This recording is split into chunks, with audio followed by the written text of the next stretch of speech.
Buenas tardes, los saludo en el nombre de nuestro Señor Jesucristo. Hoy día recordamos lo que se celebra cada domingo, ¿no es cierto? El Día del Señor. Quizá esto ya lo compartí una vez, pero cuando llegaba el culto de un pastor, él decía que se celebra el segundo domingo de mayo. Y todos decían, se celebra, claro, ¿no? Se celebra el Día de la Madre. No, se celebra el Día del Señor.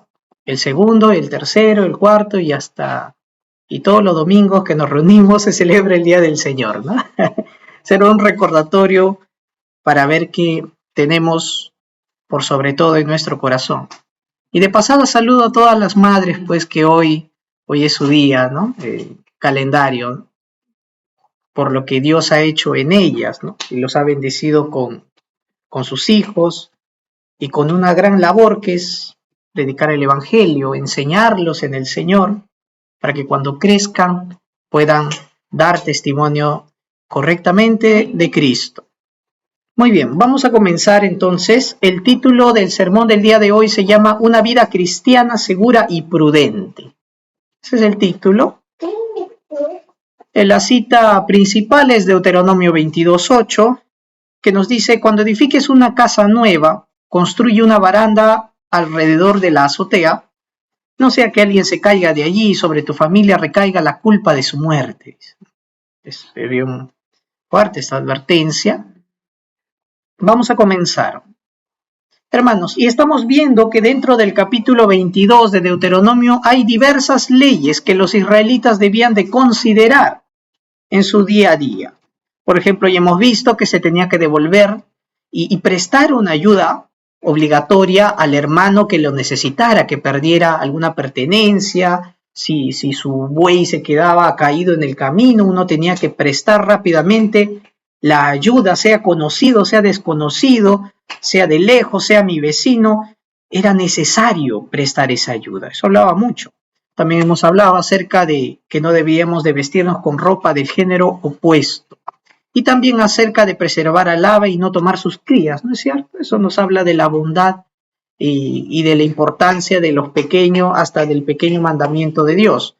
Y ahora vamos a ver cómo es que esta ley nos ejemplifica la manera en cómo debemos de vivir edificándonos en nuestra vida de fe. Porque cuando vemos este versículo notamos primeramente que nos dice, cuando se edifique una casa nueva, ¿no es cierto? Una familia que va a comenzar su vida, va a construir su casa, tiene que considerar esto. Y la vida del cristiano es una obra en edificación.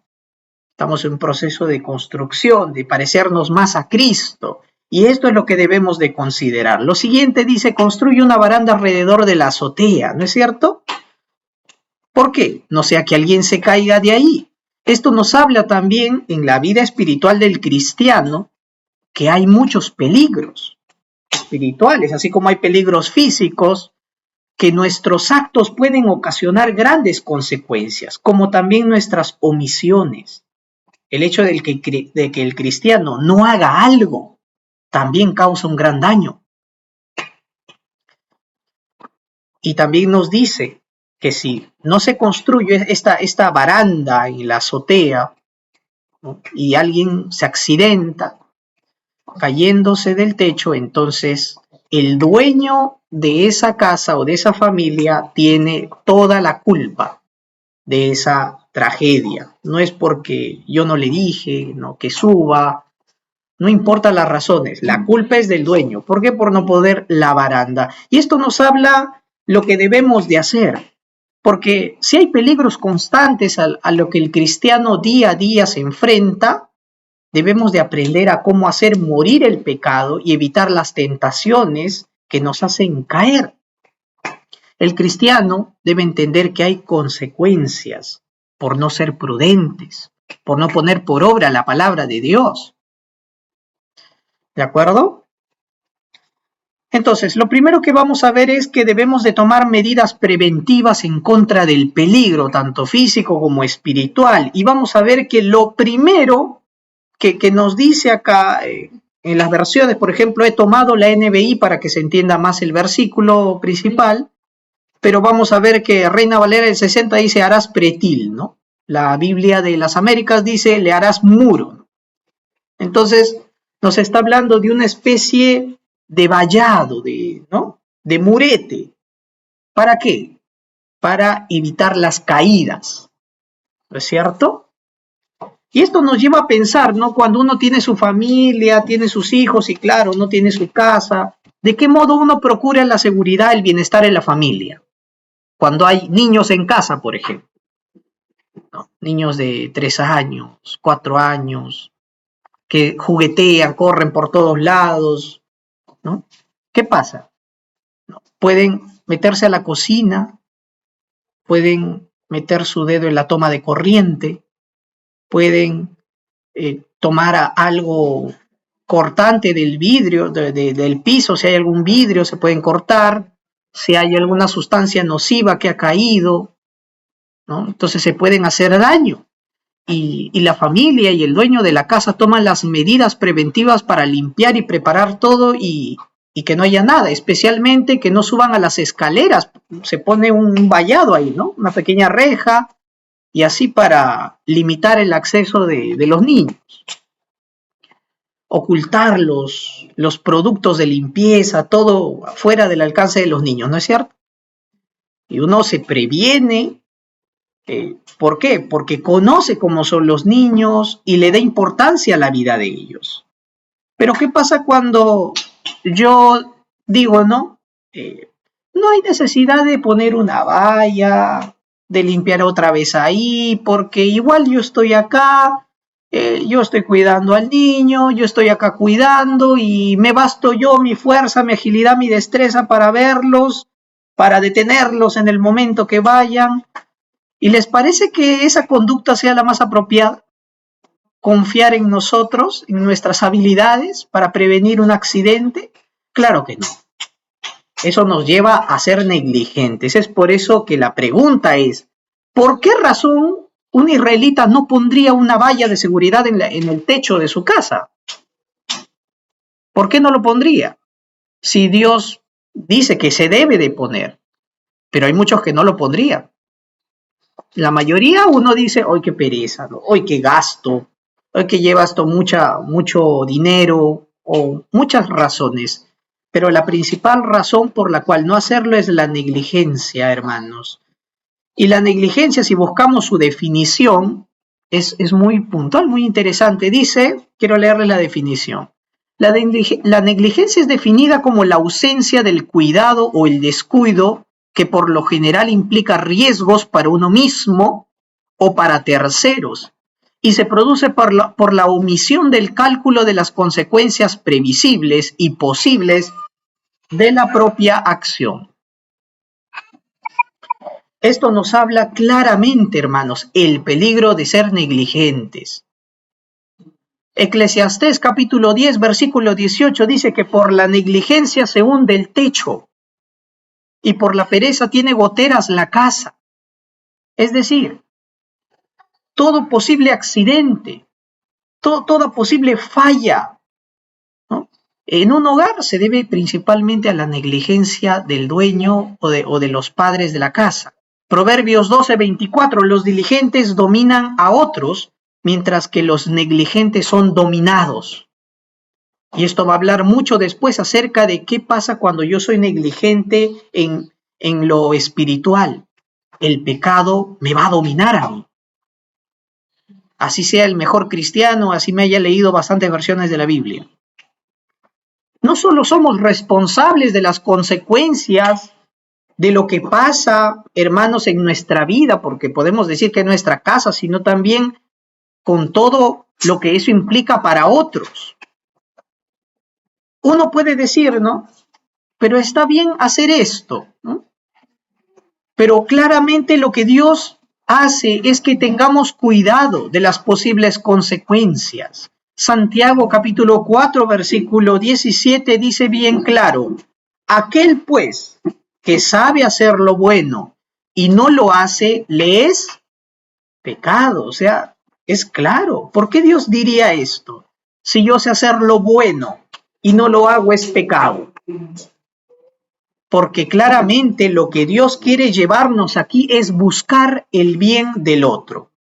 Y el hecho de poner un vallado, una reja o un muro alrededor del techo para cuidarlo es porque yo estoy procurando hacer lo bueno para mí y para todos los demás.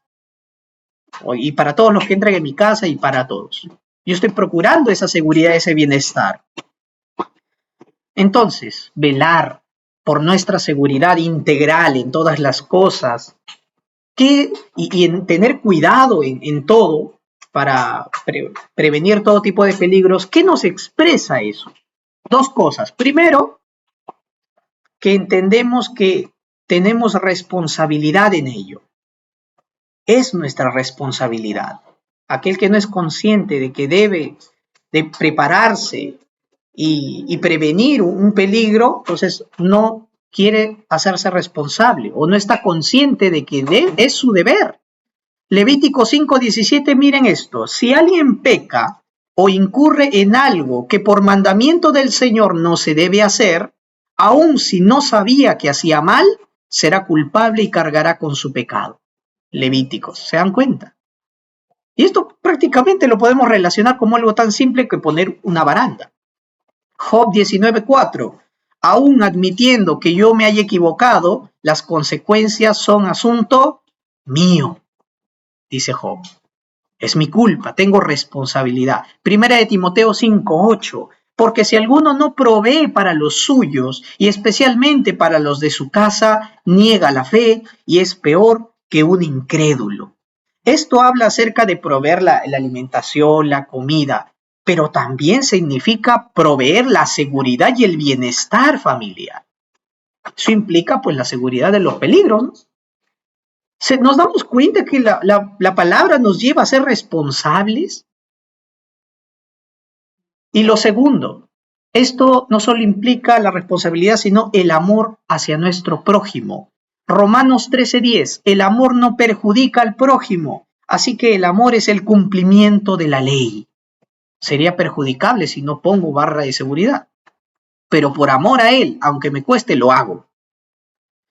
Romanos 15:2, cada uno debe agradar al prójimo para su bien con el fin de edificarlo.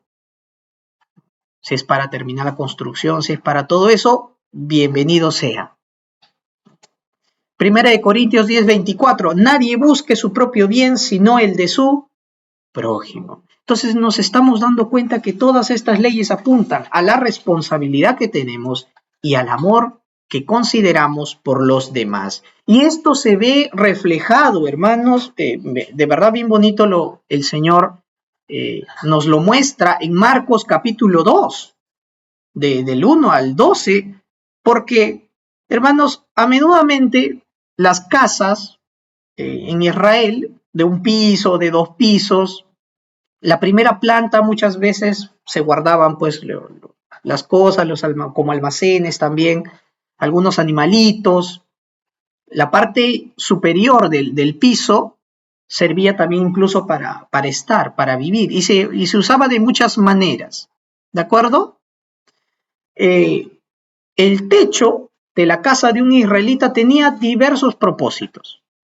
Nosotros quizá podemos usar el techo para algunas cuantas cositas, pero ellos lo usaban para varias cosas, muy puntuales, entre las cuales voy a destacar lo que dice Marcos 2. Primero ellos lo usaban el techo para dormir. Era un lugar de verdad, sobre todo en verano, donde las corrientes de aire y era un lugar pues muy placentero. Ayudaban a refrescarse, era un lugar también de buen descanso. Eso lo vemos también en 1 Samuel 9:26, donde cuando Samuel llama a Saúl para conversar con él, para ver el tema de ungirlo como rey, Saúl estaba durmiendo en su techo. Los israelitas también usaban el techo para almacén, para secar las frutas. Sus frutas, sus productos, lo ponían en el techo también para eso. Rahab, por ejemplo, tenía sus tallos de lino guardados en la azotea. Vemos también que el techo, las azoteas de las casas en Israel servían para las proclamaciones. O sea, si alguien en los tiempos servía para hacer esas proclamas importantes, sobre todo pues las casas de los reyes, ¿no? De los nobles, servía para proclamar algo al pueblo. Y si tú querías escuchar una proclama, también te subías al techo. Y eso también servía. No solo eso, sino para tiempos de gran peligro. Tiempos de gran peligro. Si había un accidente, si había una invasión, lo único que debías de hacer era subir a tu techo y saltar de techo en techo, porque las construcciones no eran separadas como acá, como es Occidente. Allá eran bien juntas las casas, ¿no? Bien juntas, de tal manera de que uno podía saltar hacia la otra casa y a la otra casa y poder bajar por la escalera que conecta del piso al techo. Y esto lo tenía la mayoría de las casas, como un recurso de salida de emergencia para posibles invasiones, para posibles accidentes, ¿no? Puede haber incendios, muchas cosas. También el techo se usaba para la meditación y la adoración a Dios. Vemos en el libro de los Hechos, el apóstol Pedro estaba en la azotea de la casa de Simón el Curtidor. Y es ahí donde él recibe la visión, pues, ¿no? Del manto que baja y con la carne de los reptiles, de los animales impuros que Dios purificó, ¿no? Y le dice, mate y come, ¿no? Entonces él estaba en la azotea, en el techo, estaba meditando, adorando a Dios. También vemos ¿m? Que hay un uso que se le dio, esta hermanita, hay un uso que se le dio en el Evangelio de Marcos, que de todos los usos que podía tener un techo de una casa israelita, se dio un uso excepcional de emergencia para salvar un hombre. Miren, si por la negligencia de un hombre de no poner una reja, un vallado en el techo para que nadie se caiga, y por esa negligencia uno moría, por un corazón esforzado y diligente, uno podría llegar a salvar una vida. Entonces vemos ahí una comparación. Y vamos ahora a Marcos capítulo 2, del 1 al 12, vemos el evento de que Jesús sana a un paralítico. Dice que nos habla de que Jesús había venido a Capernaum y las multitudes lo seguían de tal manera de que no se podía pasar y él estaba en una casa. Él estaba enseñando, predicando seguramente, y lo que ocurre es que traen a un paralítico, varios hombres traen a un hombre paralítico y ven que como no se puede entrar, suben por la escalera de afuera. Como les dije, toda casa israelita tenía una escalera de afuera, bien pegadita al muro, que conectaba al techo. Entonces ellos, viendo esto, con ese corazón esforzado y de fe, sabiendo que es la única manera en que puede llegar a Jesús, suben al techo, abren el techo y bajan al paralítico, a donde está Jesús. Pero, ¿cómo es posible que se abra un techo? Si nosotros que decimos, es el mismo techo que en Occidente, no es así. El techo que tenemos en Occidente es cemento, es ladrillo, y eso ni en varias horas lo rompes, ¿no? Necesitas instrumentos, pero el techo de las casas en el Nuevo Testamento eran diferentes, eran fácil de desmontar. Consistía de vigas cruzadas, ¿no? De vigas de madera cruzadas, de pared hacia pared, 1 metro, 1,5 metros, ¿ya? Y la cubierta del techo estaba llena de maleza. Podrían ponerlo de pajas, de maleza, de hierbas, y todo eso lo compactaban con tierra y con arcilla, de tal manera que se ponía resistente, ¿no? Pero también si uno quería desmontarlo también era fácil, no llevaba mucho esfuerzo quitar eso. Entonces, y era común en la época del Nuevo Testamento ver que tu techo se llenaba, crecía la hierba, pues. Que crecía la hierba, crecía la planta, era normal porque todo eso era cubierto de hierbas, ¿de acuerdo? Entonces, lo que hacen ellos es eso, justamente desmontar, sacar, ¿no? Cavar, el verbo usado acá en el griego es cavar, ¿no? Es cavar. Entonces, sacan todo el polvo, la teja, la arcilla, y hacen un lado, y como hay barandas, ¿no? Baranda, espacio, entonces entre las barandas bajan al paralítico. Eso es lo que hacen hasta Jesús. Y miren qué uso le dieron al techo, ¿no? Porque si bien es cierto, en cada techo israelita hay una pequeña abertura para bajar las cosas del techo abajo, pero por esa abertura era imposible pasar, pues. Por eso era necesario desmontar un espacio entre vigas para bajar al enfermo. Y es ahí donde el enfermo, pues, es perdonado de sus pecados. ¿Qué es más fácil decirle a un enfermo? Dice, ¿no? Que se levante su cama, su camilla y se vaya a su casa o que sus pecados sean perdonados, ¿no? Y le digo, a ti te digo, ¿no? Tus pecados te son perdonados. Y esto pues llamó gran atención, un gran milagro. Pero esto nos habla acerca del uso que le dieron al techo. Muy, muy bueno. Y ahora, ya que hemos hablado acerca de las medidas preventivas, del techo de las casas israelitas, ahora vamos a hablar las medidas preventivas contra el pecado. Y es para lo cual el Señor quiere llevarnos a tomar medidas de prevención contra el más grave de todos los peligros que pueden haber. ¿Qué más peligro puede haber en un hogar que el corazón de un hombre? Hay tragedias dentro y fuera de casa. Por lo tanto, el pecado es el peligro más grave.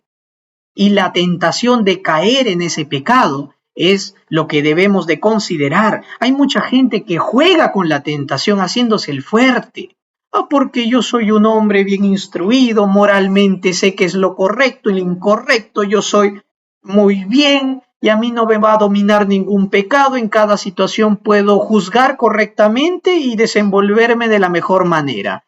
Eso solamente es habladurío, porque a la hora de la hora, menospreciar el poder que tiene la tentación nos lleva a la muerte. Romanos 6:23, la paga del pecado es la muerte.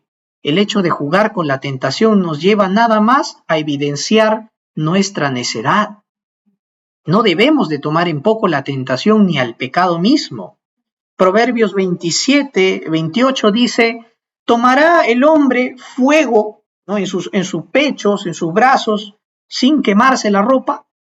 ¿Podrá acaso el hombre, dice Proverbios, tomar brasas, ¿no? Carbones encendidos o caminar sobre ellos sin que sus pies se quemen? Es imposible. Entonces, también es imposible acercarse a un pecado o tentar a un pecado confiando en tu poder o en tu fuerza sin que caigas en las consecuencias.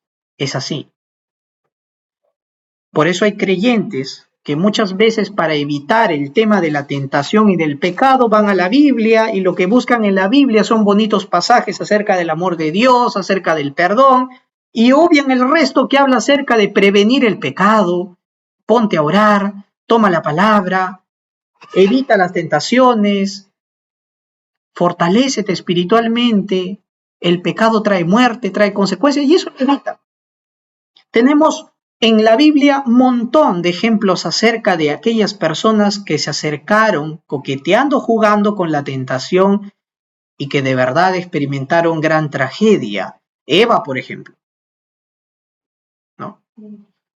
Vemos a David. David pues era un gran siervo de Dios, pero cayó. Salomón, un rey sabio y cayó en idolatría. En el Nuevo Testamento también vemos bastantes. La iglesia de Galacia se dejó seducir y tentar por las obras de la ley que resaltaban solamente su ego y dejaron la gracia. Los corintios que estaban viviendo, coqueteando con el pecado. Por eso Pablo, la carta a los corintios, primera es una reprensión de Pablo acerca de la vida pecaminosa en la que muchos habían caído. ¿Ustedes piensan que por estar en la gracia pueden seguir pecando? ¿No? Mírenlo, sus cuerpos, sus vidas son de Dios, ¿no? Y así continúa. Pero hoy quiero tratar un poco acerca de un ejemplo concreto, acerca de menospreciar la tentación. Y ese ejemplo está en Jueces capítulo 16, que es acerca del juez Sansón. ¿Mm? Ustedes han escuchado y quizá pocos han leído acerca de Sansón y Dalila, ¿no es cierto? La mujer filistea que pudo seducir a Sansón y dárselo a los filisteos, ¿no?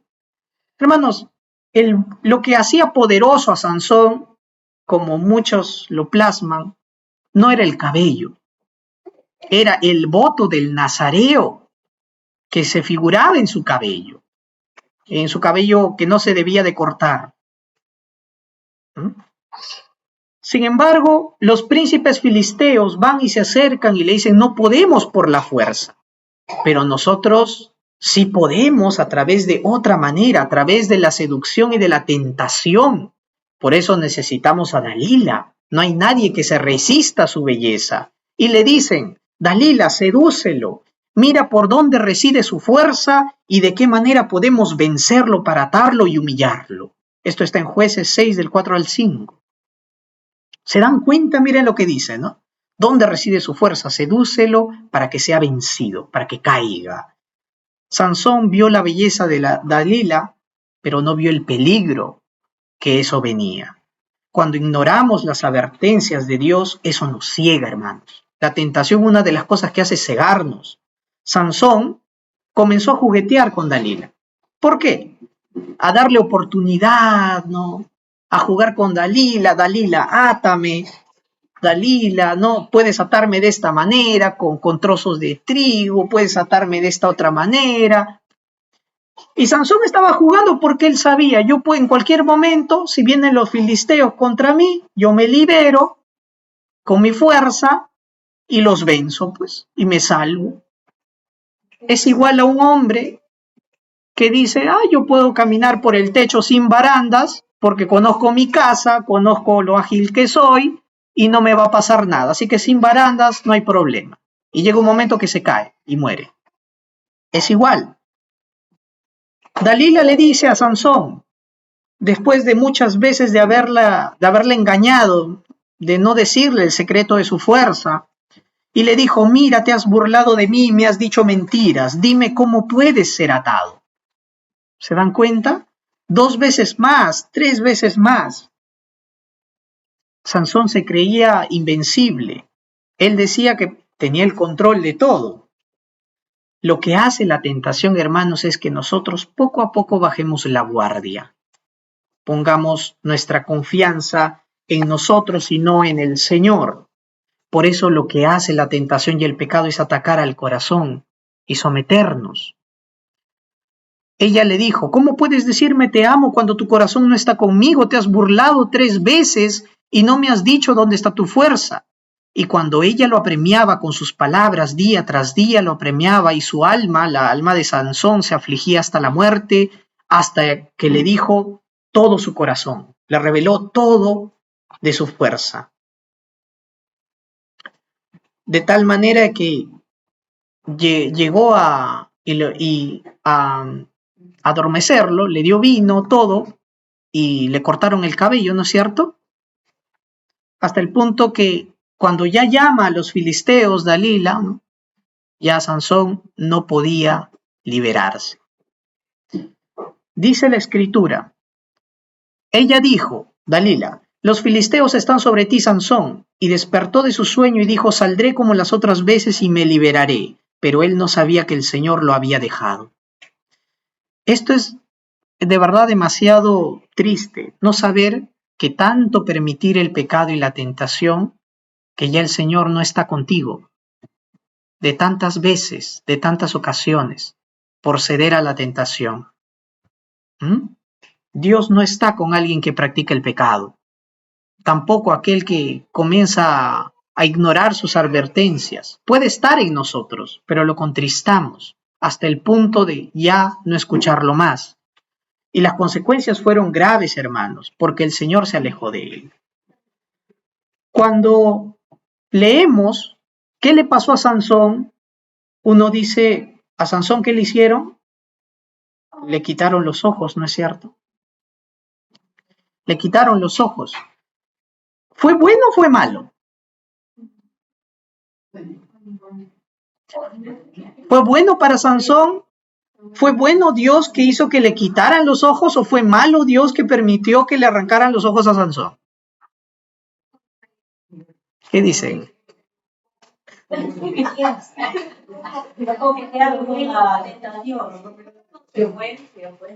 La palabra de Dios en el Nuevo Testamento nos da luz acerca de eso cuando Jesús dice, si tu ojo derecho te hace caer, quítatelo. Quítatelo. Pero, claro, Jesús lo decía como ejemplo, metafórico, no lo decía físico, ¿no? Sin embargo, la intención es la misma. Cuando Jesús dice, si tu ojo te lleva a pecar, quítatelo, ¿a qué se refiere Jesús? Que si hay algo que tú estás viendo que te lleva a practicar el pecado, es mejor que ya lo quites de tu vida y no veas eso nunca más. ¿Por qué? Porque dice la palabra, es mejor que pierdas ese ojo que te hace pecar y que todo tu cuerpo sea arrojado al infierno. En pocas palabras, lo que Dios hizo con Sansón al arrancarle los ojos era salvarle el alma. Le salvó el alma para que ya no siguiera más pecando y se fuera al infierno. Porque aquel que practica el pecado no es hijo de Dios. Y Dios tan misericordioso salva la vida de Sansón, lo disciplina, porque obviamente quitarte el ojo duele. Y en ese momento se ve que Sansón, ahora sin ojos, ve claramente. Ve el objetivo que descuidó muchos años. ¿Cuál fue? ¿Para qué Dios escogió a Sansón? Para destruir y derrotar a los filisteos. Él, en lugar de destruir a los filisteos, se ponía a coquetear con los filisteos. ¿Se daban cuenta? Y la orden de Dios es así. Destruye el pecado. Quita el pecado de tu vida. No coquetea con el pecado como Sansón. Entonces, Sansón en ese momento dice que después de que se arrepiente en su condición y da gracias a Dios por esa oportunidad de seguir vivo, porque estaba vivo, amarrado a un gran molino, ahí lo tenían como animal moliendo y lo humillaban. Desde ese momento dice que su cabello comenzó a crecer. Eso habla acerca de la esperanza y de un nuevo pacto. Eso habla del perdón. Eso habla de Cristo. Y Sansón claramente vio su objetivo. Si el Señor me está devolviendo mi fuerza, me ha perdonado, ha hecho un nuevo pacto conmigo, ahora voy a cumplir lo que debí de haber hecho. Voy a destruir a los filisteos. Y así fue, derrumbó las columnas del templo de Dagón y todos murieron. Él murió cumpliendo la voluntad de Dios, ¿no? Sí. Hebreos 3:13 dice esto, hermanos. Hermanos y hermanas, mientras sea hoy, asegúrense de que ninguno se endurezca por el engaño del pecado. Y esas son las consecuencias. Sansón perdió los ojos, ¿no? ¿Qué cosas por jugar con la tentación y el pecado nos hacen caer y perder? ¿Qué cosas uno puede perder? Familia. Por adulterio uno pierde familia, ¿no? Por los vicios uno pierde la salud. Claro. Pierden a sus hijos, ¿no? Pierden dinero. Muchas cosas. Entonces debemos de darle gran importancia al peligro de la tentación y acerca del pecado. ¿Por qué? Primero, hermanos, porque Jesús nos lo dio en el Padre Nuestro. Mateo 6:13 dice, ¿qué dice? No permitas que entremos en tentación, mas líbranos del mal. Y esto es una oración constante, continua. ¿Por qué? Porque Cristo sabe cuán fuerte es la tentación que va a venir a nuestra vida. Sabe cuán peligrosa es. Y nos quiere preparar para esa tentación que es exclusivamente para ti. El objetivo de la tentación, recordemos que Dios no tienta, y la tentación lo que quiere es caer en pecado, pero lo que Dios busca permitiendo una tentación fuerte que podamos lidiar, es fortalecernos, limpiarnos. La palabra de Dios nos dice que todo aquel que supere las tentaciones tendrá recompensa en los cielos. Y también nos habla acerca de cuán importante es no ignorar la tentación, porque esto lleva a grandes pecados. Y esto nos hace diferenciar entre los verdaderos creyentes y los que no son creyentes, principalmente porque debemos de conocer nuestra propia debilidad. Por eso nos dice la palabra que debemos de velar y orar en todo momento. Tenemos que ser conscientes y decir, yo no tengo fuerza para afrontar la tentación por sí sola. Necesito el poder del Señor para sobrellevar todo tipo de tentación y salir airado, salir librado. ¿Quién puede librarnos de la hora de la tentación si no es el Señor? El Señor ahí nos fortalece y nos hace pasarla invictos. Eso es lo que hizo con José, por ejemplo. Con José, Dios permite la tentación. Imagínense Dios, ¿no? Dios permite, y lo permitió varias veces, ¿no? La tentación, que viniera la esposa de Potifar. Y si José hubiera dicho, si hubiera quedado parado ahí y hubiera dicho, Señor, Dios eterno, líbrame. Señor, yo te soy obediente, sálvame. Señor, que venga un viento y se lleve, empuje a la esposa de Potifar ahí, y mientras se queda quieto ahí, no hace nada, ¿se irá la esposa de Potifar mágicamente? No, él caería ahí. ¿Cuál era la acción ahí? La acción era huir de la tentación. Entonces debemos de entenderlo, la confianza no es en uno mismo. José huyó porque sabía que no podía contra ello, y era la mejor opción, no sucumbir a la tentación. Uno, porque la tentación entenebrece nuestra mente. Así como la bebida, el exceso de bebida, nubla el juicio y nos hace estar ebrios, nos hace perder el equilibrio, así también la tentación disminuye nuestro entendimiento acerca de cuán grave es el pecado. Comienza a hacernos negociar que cierto pecado sí lo puedo cometer, cierto pecado no. Este pecado sí puedo permitirlo de vez en cuando, una vez al mes no hace daño, como dice. Pero con el pecado no debe hacerse eso, nos entorpece, nos autojustificamos, pensamos que es así. Por eso vamos a hablar acerca de instrucciones de cómo podemos evitar esas tentaciones y matar el pecado. Romanos 8:13 dice que si vivimos conforme a la carne, permitiendo el pecado, vamos a morir. Pero si por el Espíritu de Dios hacemos morir las obras de la carne, viviremos. Por lo tanto, hay una lucha constante en nosotros. Primero debemos entender cuán grave es el pecado. Si entendemos eso, ya no vamos a permitirlo más. Debemos de quitar de nosotros toda excusa, toda justificación, y no tomar la palabra tampoco en poco, porque muchos dicen, no, si me arrepiento, tomo la palabra ya rápido, como si fuera una pastilla. No es así. Debemos de comprender las graves consecuencias que va a ocasionar eso. Si yo peco, si yo cometo este pecado, ¿qué va a ocurrir? Pongámonos a pensar. Entonces es ahí donde vas a considerar, mi familia se va a dividir. Yo voy a caer en humillación. Y muchas cosas. No voy a poder tener comunión con Dios. No voy a poder hacer la voluntad de Dios. Y hay muchas cosas que hay que considerar antes de pecar. Eso nos va a ayudar mucho. Y ya vamos a evitar ese pecado. Y debemos de convencernos de nuestra culpabilidad, porque lo peor es que nos justifiquemos. ¿De acuerdo? ¿Por qué he de seguir pecando después de que Dios ha sido tan bueno conmigo, que me ha perdonado, ha dado su vida por mí? Debo de considerar a Cristo y su sacrificio en la cruz y ponerme al servicio de Dios, trabajar en ello. ¿Cómo? Tomar la palabra diario, orar de manera diaria,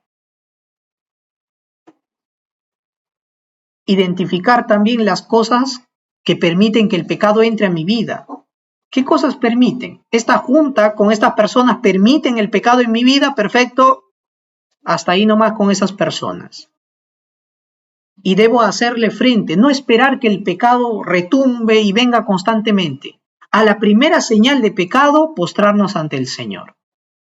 Porque si dejamos que el pecado anide en nuestras mentes, se incube en nuestro corazón, ya es demasiado tarde. Y permitir un pecado que ha estado anidando ya días en nuestra vida, un deseo en nuestro corazón de codicia, de maldad, y yo lo he permitido, no lo he entregado al Señor desde el momento en que sentí esto en mi vida, entonces va a ser muy difícil después arrancarlo de mí. Me va a costar más. Y debemos de meditar en la gloria del Señor. Cuanto más nos pongamos nuestros ojos en las Escrituras, vamos a notar cuán santo es Dios, cuán santo es su mandato, cuán pecadores somos y cuánto necesitamos depender de Él. Y cuánto necesitamos crecer. Porque ¿quién es el que ama más a Dios sino aquel que llega a conocerlo cada día más? Todo esto, hermanos, nos lleva también que muchas veces lo que uno hace incorrectamente es, uno comete un pecado, ya, te llamo la atención y te perdono rápido. Muchas veces ese es el error, porque cuando consolamos inmediatamente, sin haber meditado en el pecado que hemos cometido, eso nos lleva a olvidarnos rápidamente de lo que hemos hecho. Entonces, la consolación no tiene que venir rápido. El pecador tiene que tener ese tiempo en donde tiene que, de verdad, aborrecer el pecado, ver qué el pecado le ha quitado, qué cosa ha destruido, qué ha manchado en su vida. De esa manera ya no nos vamos a permitir más el pecado. Por eso el Señor nos ha dado los medios de gracia. ¿Cuáles son los medios de gracia? Para prepararnos, para ser disciplinados espiritualmente. ¿Cuál es la manera en que podemos afrontar todo esto, evitar la tentación? Es fortalecernos, prepararnos. Primero, con una lectura de la palabra diaria. Segundo, con un hábito de oración. La palabra de Dios es clara cuando dice que tenemos que llenarnos de su palabra y que tenemos que orar sin cesar. También nos habla de que poniéndonos la armadura de Dios podamos resistir los ataques y los engaños del diablo y poder estar firmes. Reconociendo las áreas de peligro en mi vida y en la vida de mi hermano, voy a poder ayudarle también.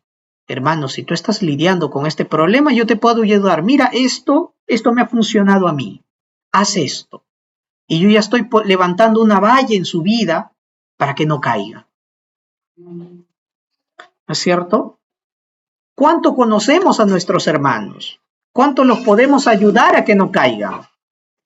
Hay muchos escenarios, sentimientos, lugares, muchas cosas que debemos de apoyarnos los unos a los otros. Esto era para cada israelita. Esto es para cada miembro de la congregación. Todos somos vulnerables a tentaciones, sin embargo, con el poder, con la ayuda del Señor, vamos a poder salir victoriosos. Vamos a orar, hermanos. Amado Señor, te damos gracias por todas tus bendiciones. Gracias, Padre Celestial, por estar con nosotros siempre. Gracias por decirnos que tenemos que levantar un vallado, un muro, alrededor de las zonas peligrosas de nuestra vida, físicas y espirituales también. Lo que más interesa es el corazón del hombre. Cuántas cosas nos llevan, Señor, a caer peligrosamente y que perdamos hasta la vida, Señor. Aquel que comete pecado tras pecado, practica el pecado, no es de Dios. Y ha sido un cristiano, pero un cristiano falso. Señor, no queremos llevarnos la sorpresa al final de que no éramos lo que pensábamos, ¿no? Oramos, Señor, para vivir doliéndonos del pecado, evitando el pecado, fortaleciéndonos en las tentaciones, congregándonos, porque uno de los medios de gracia es la proclamación del Evangelio. La lectura de la palabra y de la oración nos ayudarán a fortalecernos, a ser fuertes ante las tentaciones y no esperar, sino que inmediatamente entregarlo al Señor, venir a la cruz de Cristo, ante el cual todo pecado ha sido entregado y perdonado. Ayúdanos, Señor, a ya no ser más permisibles ni negligentes en nuestra vida de fe. Oramos, Dios eterno, para que nos ayudes a ser edificados, a crecer como una comunidad espiritual digna del Evangelio. Oramos en el nombre de Jesucristo. Amén.